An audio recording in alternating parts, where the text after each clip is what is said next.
옛날 중국 제나라의 선왕 때 있었던 일입니다. 길거리에서 싸움이 크게 벌어졌습니다. 그 싸움 끝에 한 사람이 죽임을 당합니다.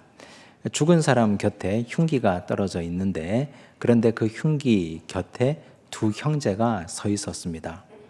누가 죽였는지 알지는 못하나 두 형제는 유력한 살인 용의자가 되었습니다. 체포당해서 형리에게 끌려갑니다. 신문당했습니다. 그런데 놀라운 사실은 두 형제가 서로 자기가 죽였다고 우겨댑니다. 아무리 신문하고 때로는 겁박하고 얼러보아도 서로 자기가 죽였다고 계속 우겨대는 통에 진범을 찾을 수가 없었습니다. 그래서 윗선에 보고하고 위로 올라가다가 결국은 임금님의 귀에까지 들어갑니다. 임금님이 이 상황을 아주 특별하게 여겨서 재상 중에 아주 뛰어난 재상 한 사람을 보내서 사건을 해결하게 합니다. 그때 재상에게 이렇게 당부합니다. 그 두 형제의 어머니를 데려다가 형제를 접견하게 해보라고 말합니다. 재상은 임금의 명을 받들어 어머니를 데려다가 형제를 만나게 했습니다. 두 형제를 만난 어머니는 나와서 이렇게 말합니다. 저도 누가 범인인지 도무지 알 수 없습니다. 그런데 만약 여기서 누군가가 한 사람이 이 죄에 대해서 책임을 져야 하고 누군가 죽어야 한다면 둘째를 죽여주십시오. 재상은 의아했습니다. 보통 둘째가 더 애틋하고 귀하고 예쁜 법인데 왜 하필 둘째를 죽여달라고 하느냐? 어머니가 이렇게 대답합니다. 둘째 아들은 제가 낳은 아들이고 첫째는 죽은 남편의 전처의 소생입니다. 제가 남편과 약속할 때 남편이 죽을 때 저에게 부탁을 했는데 이 아들을 잘 길러달라고 부탁했습니다. 저는 그 약속을 허락했습니다. 그런데 어떻게 큰아들을 죽이라 말할 수 있겠습니까? 둘째를 죽여주십시오. 재상선에서 이걸 끝낼 일이 아니었습니다. 그래서 이 문제를 왕에게 가지고 나갔습니다. 왕은 큰 감동을 받습니다. 그래서 임금은 이렇게 말합니다. 두 형제를 다 석방해 주라고 말했습니다. 착한 사람들의 이야기입니다. 서로 자기가 죽였다고 우겨대는 배다른 형제들이나 큰아들 말고 자기가 낳은 둘째를 죽여달라고 하는 어머니나 그들의 이야기를 듣고 두 형제를 다 석방하라고 말하는 임금이나 모두가 다 착한 사람들입니다. 우리는 지금까지 살면서 착한 사람들을 얼마나 많이 만나보셨습니까? 세상에는 악한 사람들도 굉장히 많지만 그러나 반면 착한 사람들도 굉장히 많습니다. 그런데 오늘 성경이 말하는 착한 사람은 우리가 지금까지 만났던 사람과는 다른 사람입니다. 성경은 어떤 사람을 착한 사람이라고 말하는 것일까요? 오늘 이 말씀을 통해서 우리 자신을 한번 비추어 보았으면 좋겠습니다. 우리 스스로 생각하기에 나는 이만하면 괜찮지 않은가? 나는 착한 사람이지 않은가? 라고 생각했다면 우리 스스로를 말씀에 비추어 보시고 혹시 부족하고 잘못된 부분이 있으면 고쳐가시고 채워가시기를 바랍니다. 예수님께서 부활하고 승천하시고 난 이후에 이 땅에 교회가 생겼습니다. 첫 번째 교회였습니다. 예루살렘 교회입니다. 예루살렘 교회는 3명의 기둥 같은 일꾼이 있었습니다. 베드로와 요한은 예수님의 제자들이었고 야고보는 예수님의 동생입니다. 3분이 기둥같이 예루살렘 교회를 섬겼습니다. 교회는 날이 갈수록 일치월장 커져갔습니다. 교회는 성장했습니다. 그 성장이 정점에 이르렀을 때 핍박이 불어닥칩니다. 대단한 핍박이었습니다. 헤롯을 통한 핍박, 유대인들을 통한 핍박, 그래서 교인들은 흩어집니다. 하지만 훈련받고 성장하면서 자랐던 교인들은 그냥 흩어지지 않습니다. 양손에 복음을 들고 흩어졌습니다. 그들이 복음을 들고 흩어져서 세운 교회가 안디옥 교회였습니다. 오늘 말씀 19절에서 21절을 보십시오. 함께 읽습니다. 그때에 스데반의 일로 일어난 환란으로 말미암아 흩어진 자들이 베니게와 구브로와 안디옥까지 이르러 유대인에게만 말씀을 전하는데 그 중에 구브로와 구레네 몇 사람이 안디옥에 이르러 헬라인에게도 말하여 주 예수를 전파하니 주의 손이 그들과 함께 하심에 수많은 사람들이 믿고 주께 돌아오더라. 교인들이 마음에 복음의 열정으로 가득 차 있었습니다. 그들은 흩어지면서 손에 물질은 가지고 있지 않았지만 양손에 복음을 들고 있었습니다. 복음을 들고 흩어지면서 교회를 세웠습니다. 이 땅에 세워진 첫 번째 교회가 예루살렘 교회고, 예루살렘 교회가 개척한 두 번째 교회가 바로 안디옥 교회가 되었습니다. 안디옥 교회는 성도들로 북적입니다. 많은 사람들이 몰려들었습니다. 그런데 문제가 있었습니다. 지도자가 없었습니다. 이 많은 백성들을 영적으로 이끌 만한 영적인 지도자가 없었습니다. 그래서 모교회였던 예루살렘 교회에서 이 교회를 목회할 영적 지도자를 파송합니다. 그분이 바로 바나바였습니다. 22절을 보십시오. 함께 읽습니다. 예루살렘 교회가 이 사람들의 소문을 듣고 바나바를 안디옥까지 보내니, 첫 번째 교회 예루살렘 교회가 개척한 첫 교회였습니다. 얼마나 귀한 교회입니까? 그 개척 교회에 훌륭한 지도자를 보내야 되는데 심사숙고했을 것입니다. 그들이 심사숙고해서 옥석을 가려내서 파송한 사람이 바로 바나바였습니다. 바나바를 어떤 사람인가? 성경이 이렇게 소개하고 있습니다. 24절을 보십시오. 제가 읽습니다. 바나바는 착한 사람이요. 착하다는 말을 여러분들은 어떻게 생각하십니까? 마음이 넓고 아량이 넓고 웬만한 일에는 화를 내지 않고 베푸는 걸 즐겨하고, 그리고 마음 씀씀이가 괜찮은 사람을 우리는 착한 사람이라고 말하지 않습니까? 그런 의미로 본다면 나도 착한 사람이 아닌가, 우린 그렇게 생각할 수 있습니다. 하지만 여기 쓰인 착하다라는 말의 형용사 헬라어 아가도스는 조금 다른 의미입니다. 아가도스의 용례를 성경을 통해서 찾아보면 한 특별한 구절을 만납니다. 예수님께서 직접 하신 말씀입니다. 마태복음 7장 17절과 18절 말씀을 보시겠습니다. 함께 읽습니다. 이와 같이 좋은 나무마다 아름다운 열매를 맺고 못된 나무가 나쁜 열매를 맺나니 좋은 나무가 나쁜 열매를 맺을 수 없고 못된 나무가 아름다운 열매를 맺을 수 없느니라. 좋은 나무, 아름다운 열매라고 말할 때 여기 이 좋다라는 말이 바로 아가도스라는 똑같은 말을 쓰고 있습니다. 그러므로 착한 사람 바나바는 좋은 나무 같은 사람이라는 뜻입니다. 여러분, 우리가 좋은 나무라고 하면 어떤 나무를 좋은 나무라고 생각하십니까? 농부가 과수원에 나무를 심었습니다. 처음에는 잘 모릅니다. 그런데 열심히 농사짓고 열심히 길렀는데 이 나무가 진짜 좋은 나무라는 건 결실을 할 때 알 수 있습니다. 아름다운 열매, 좋은 열매를 가득 맺으면 이 나무는 당연히 좋은 나무가 됩니다. 그러므로 바나바가 착한 사람이다, 이 말은 그가 아름다운 열매를 많이 맺는 좋은 나무라는 뜻입니다. 그런데 열매는 사람들 눈에 보이는데 달립니다. 하지만 좋은 열매, 아름다운 열매를 맺는 좋은 나무가 되기 위해서 눈에 보이지 않는 부분이 더 중요한데 그것은 바로 뿌리에 있습니다. 좋은 나무는 좋은 뿌리를 가진 나무를 좋은 나무라고 부릅니다. 열매는 눈에 보이나 뿌리는 눈에 보이지 않습니다. 흙 속에 들어가 있기 때문입니다. 사람 눈에 보이지 않습니다. 하지만 뿌리가 썩어 있으면 그 나무는 당연히 시간이 지나면 메마를 것입니다. 뿌리가 깊게 잘 내려가서 양분을 빨아 올리고 줄기로 가지로 열매로 공급하고 풍성한 생수를 길어 올리면, 그러면 그 나무는 당연히 좋은 나무가 됩니다. 신앙인이라고 할 때 우리가 신앙인으로서 좋은 뿌리를 가진 좋은 나무가 된다는 의미는 과연 무슨 말이겠습니까? 영적인 근원에 깊게 뿌리 내려 있다는 뜻입니다. 이것을 시편 기자는 시편 1편 3절에서 다음과 같이 말하고 있습니다. 함께 읽습니다.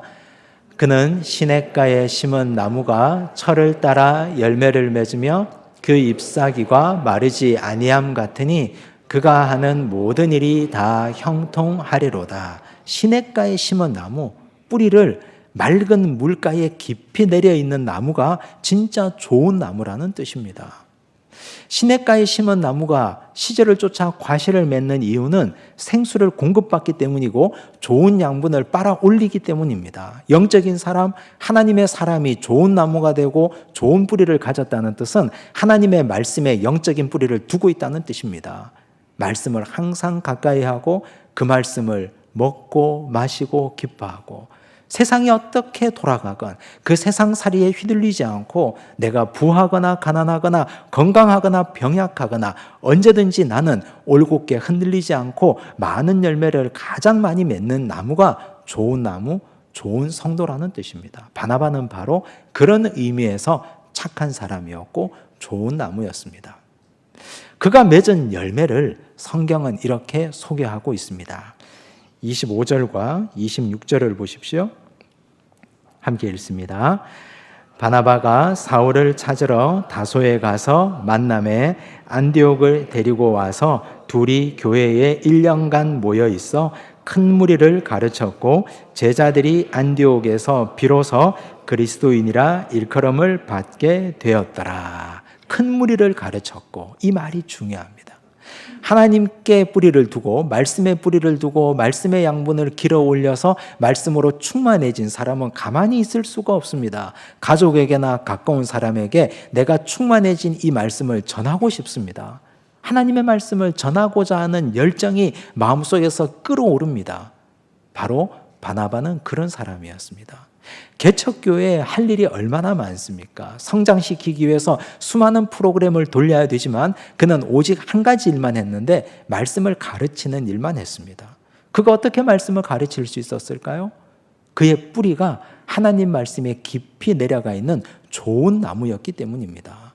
그러므로 좋은 나무는 하나님 말씀을 받아 충만해지고 충만해진 나는 말씀을 먹이고 가르치는 존재가 된다는 뜻입니다.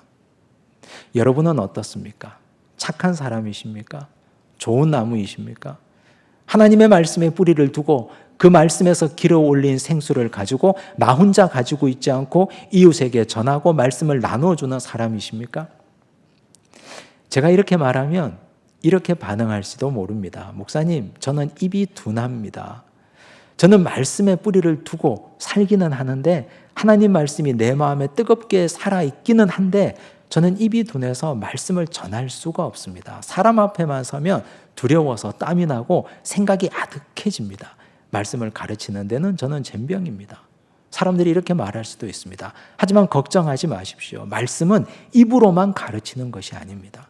나의 온 존재로 말씀을 가르칩니다. 행동으로 가르칩니다. 나의 삶으로 말씀을 드러냅니다. 우리 가까운 분들, 함께 믿음 생활을 오래 하신 분들을 보면 저분의 삶이 하나님 말씀에 뿌리를 두고 있는지 그렇지 않은지 우리는 금방 알 수 있지 않습니까? 저분의 삶의 열매를 보면 저분의 뿌리가 하나님 말씀에 깊이 닿아 있는지 그렇지 않은지 우리는 다 알고 있지 않습니까? 가족도 오래 신앙생활한 신앙의 공동체도 알고 있습니다. 한 말씀도 입을 열어서 말씀을 하지 않아도 그분의 뒷모습만 보아도 은혜가 되는 사람들도 얼마든지 있습니다. 나의 전 존재가 말씀을 전하는 도구가 된다는 뜻입니다. 그런 사람을 보고 그런 바나바를 보고 성도들은 은혜를 받고 안디옥 교회가 날로 번창하고 날로 흥왕해 갔습니다. 우리는 어떤 분들입니까? 우리 자신이 지금까지 이 정도면 괜찮다고 생각하고 나는 착한 존재라고 생각했는데 사실은 내가 좋은 나무였는가? 하나님 말씀에 내 인생에 뿌리를 두고 말씀을 받아 올리고 그 말씀을 가지고 은혜 받아서 삶으로 입으로 실천하고 전하는 사람이었는가? 우리 자신을 깊이 살펴보시고 좋은 나무 되시고 착한 사람 되시기를 간절히 바랍니다. 또한 하나님 말씀은 바나바를 이렇게 소개하고 있습니다. 24절 말씀을 함께 읽습니다. 바나바는 착한 사람이요 성령과 믿음이 충만한 사람이라 이에 큰 무리가 주께 더하여 지더라. 그는 성령과 믿음이 충만한 사람이라고 소개하고 있습니다. 우리는 이렇게 생각합니다. 성령과 믿음이 충만하다, 이 말은 내적인 것으로만 생각합니다. 성령과 믿음은 자기가 하나님과의 관계에서 받는 것이지 밖으로 드러나지 않는다고 생각할 때가 많습니다. 하지만 오해하신 것입니다. 성령은 얼마나 뜨거운 능력이고 얼마나 역동적인 능력입니까? 믿음은 하나님께서 위에서부터 부어주시면 나에게만 머물러 있을 수가 없습니다. 성령은 충만해져서 밖으로 흘러넘칩니다. 믿음도 사람들에게 표현됩니다. 드러나게 되어 있습니다. 바나바가 성령과 믿음이 충만한 사람이었다는 것은 밖으로 나타났습니다. 그래서 이에 수많은 무리가 죽게 더하여지더라 설명하고 있지 않습니까? 무엇을 보고 사람들이 몰려들었겠습니까? 그 교회의 영적 지도자 바나바가 착한 사람이고 성령과 믿음이 충만한 사람인 것을 사람들이 보았기 때문입니다. 경험했기 때문입니다. 그가 성령과 믿음이 충만해서 밖으로 드러난 것은 크게 두 가지로 나타납니다. 첫 번째, 그는 성령과 믿음을 사람을 살리는 것으로 표현했습니다. 그는 수많은 사람들을 살리고 하나님 앞에 인도했는데 그 중에 대표적인 사람이 사도 바울이었습니다. 사도 바울은 원래는 사울 시절에 아주 악한 사람이었습니다. 극단적인 유대주의자였습니다. 하나님을 믿는 사람을 잡아다가 옥에 넘기는 사람이었습니다. 스데반 집사님이 순교하실 때도 돌 던지는 사람들의 옷을 맡아 주었습니다. 성경은 이렇게 기록하지 않습니까? 스데반이 죽는 것을 마땅히 여겼다고 기록하고 있습니다. 그 정도로 악했습니다. 하루는 다메섹으로 예수 믿는 사람을 잡으러 가는 길이었습니다. 그때 호련히 하늘에서부터 빛이 비쳤습니다. 예수님께서 나타나셨습니다. 그가 주님을 만난 것입니다. 그 이후로 그의 삶이 완전히 달라졌습니다. 삶이 달라지고 나서 그가 첫 번째 한 일은 예루살렘에 있는 제자들을 찾아간 것입니다. 예수님의 제자들, 사도들을 만나서 교제하고 싶었습니다. 하지만 사도들은 두려웠습니다. 만나주지 않습니다. 그가 거짓말하는 것이다. 그가 회심한 척하고 우리를 만나서 다시 감옥에 집어넣으려는 것이다. 만나지 않습니다. 사도행전 9장 26절을 보십시오. 함께 읽습니다. 사울이 예루살렘에 가서 제자들을 사귀고자 하나 다 두려워하여 그가 제자됨을 믿지 아니하니. 사귀고자 했습니다. 하지만 모두 다 두려워했습니다. 제자됨을 믿지 않았습니다. 당연한 일입니다. 하지만 이때 사도들과 사울을 연결시켜 준 사람이 바로 바나바였습니다. 사도행전 9장 27절과 28절을 보십시오. 함께 읽습니다. 바나바가 데리고 사도들에게 가서 그가 길에서 어떻게 주를 보았는지와 주께서 그에게 말씀하신 일과 다메섹에서 그가 어떻게 예수의 이름으로 담대히 말하였는지를 전하니라. 사울이 제자들과 함께 있어 예루살렘에 출입하며. 바나바는 양쪽에 다 신뢰를 얻는 사람이었습니다. 사도들에게 가서 전했습니다. 그가 어떻게 예수님을 만났는지, 그가 어떻게 주님 만나고 변화되었는지 그의 진심을 사도들에게 증거해 주었습니다. 그리고 사도들과 바나바를 연결시켜서 만나게 해 주었습니다. 만약에 바나바가 없었더라면 사도 바울도 존재하지 않았을 것입니다. 신약 성경 27권 중에 13권이나 기록했고 수많은 교회를 개척했던 불세출의 사도였던 바울이 바나바를 통해서 역사의 전면으로 드러난 것입니다. 그는 이렇게 사람을 세우고 사람을 살리는 사람이었습니다. 우리는 어떻습니까?